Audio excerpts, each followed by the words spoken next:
আসসালামু আলাইকুম রহমতুল্লাহি ওয়া বারাকাতুহু। আমি মোহাম্মদ এনামুল ইসলাম আছি মালয়েশিয়া থেকে।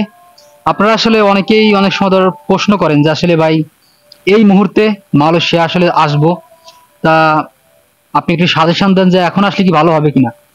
ফার্স্ট অফ অল, বর্তমানে এই সিচুয়েশনে মালয়েশিয়া আসবেন কি আসবেন না, আপনি কোনটা করবেন, দেশে কিছু করবেন কি করবেন না, অথবা টাকা পয়সা জমা দেওয়া হয়ে গেছে এখন কি করবেন, জাস্ট এই তিনটা ভিত্তির উপর আপনাদেরকে একটু সাজেশন দেওয়ার চেষ্টা করব এবং একটু ধারণা দেওয়ার চেষ্টা করব বর্তমান সময় মালয়েশিয়া আসবেন কি আসবেন না, ব্যাস এতটুকুই।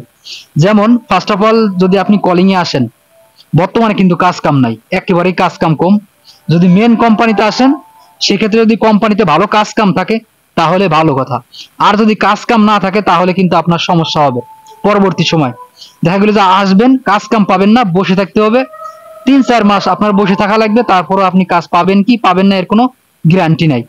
মেন কোম্পানিতে হইলে দেখা গেল যে এটা আপনার মেন কোম্পানির সিস্টেমের ওইটা হলে পারে, দেখা গেল যে শুধু বেসিক ডিউটি পাইতে পারেন, তাও অনেক সমস্যা বর্তমানে। কিন্তু এরপরে আসি, আসবেন কি আসবেন না। বর্তমানে পার্সোনালি আমার কোনো যদি সাজেশন থাকে যে বর্তমান এই সিচুয়েশনে মালয়েশিয়া, আমার মতামত হলো বর্তমানে না আসাই ভালো। বর্তমানে কলিং ভিসায় না আসাই ভালো।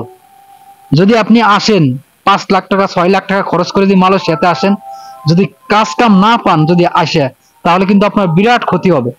আপনি যদি 6 লাখ টাকা খরচ করে যদি 6 মাস বসে থাকেন, তাহলে এই জায়গায় আপনার 8 লাখ টাকা খরচের সমান হয়ে যাবে। আশা করি বুঝতে পারছেন।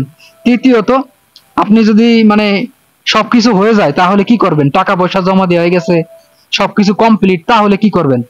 আসলে বাস্তবতা হলো সবকিছু যদি কমপ্লিট হয়ে যায়, এখন যদি আপনি যদি সিস্টেম নেন, সিচুয়েশন নেন, অথবা ডিসিশন নেন যদি আমি আসবো না মালয়েশিয়াতে, সেক্ষেত্রে আপনার দুই ধরনের ক্ষতি হইতে পারে। এক, এই এজেন্টের কাছ থেকে অথবা যে এজেন্সির কাছে টাকা পয়সা জমা দিয়েছেন, এই এজেন্সির কাছ থেকে আপনি টাকা উঠাইতে আপনার অনেক কষ্ট হইবে। আর টাকা উঠাইতে পারবেন বলে আমার কোনো গ্যারান্টি নাই। 50-50 টাকা পাইবেন, কিছু পাইবেন আর কিছু পাবেন না। সো এখানেও কিন্তু ক্ষতি আছে।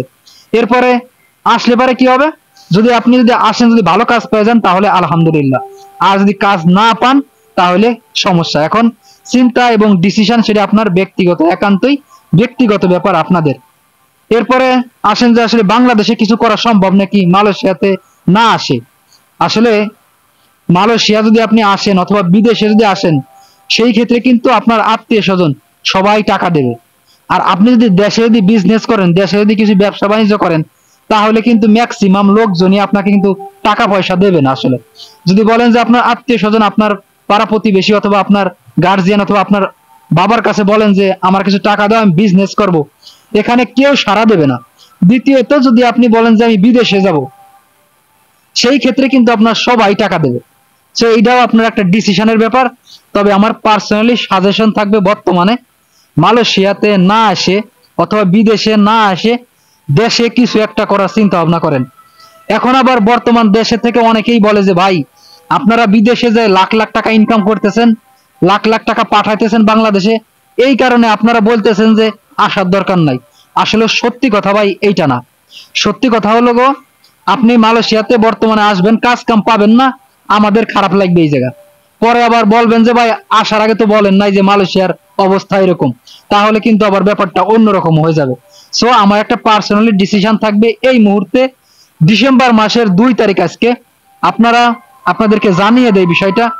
পার্সোনালি সাজেশন থাকবে দয়া করে আসার দরকার নাই মালয়েশিয়াতে। অন্য কোনো উন্নত রাষ্ট্র দেখেন 7-8 লাখ টাকা খরচ করে। মালয়েশিয়াতে কিন্তু আসতে হলে মিনিমাম বর্তমান 6 লাখ টাকা খরচ হয়। সবকিছু খরচ টরচ দিয়ে দেখা গেল 7 লাখ পড়ে যাচ্ছে। সো বাংলাদেশে যদি আপনার কিছু করার থাকে আপনি করতে পারেন, ব্যবসা বাণিজ্য চাকরি বাকরি করতে পারলে পারে মাশাআল্লাহ, সমস্যা নাই। সব ইন টোটাল মিলে মালয়েশিয়ার পরিস্থিতি খারাপ আছে, আসার দরকার নাই। এই হচ্ছে ফার্স্ট চয়েস এবং আমার প্রথম সাজেশন থাকবে সবার প্রতি। ধন্যবাদ, সবাই ভালো থাকবেন আর ভিডিওটা শেয়ার করে দেবেন যাতে সবাই জানতে পারে। আল্লাহ হাফেজ।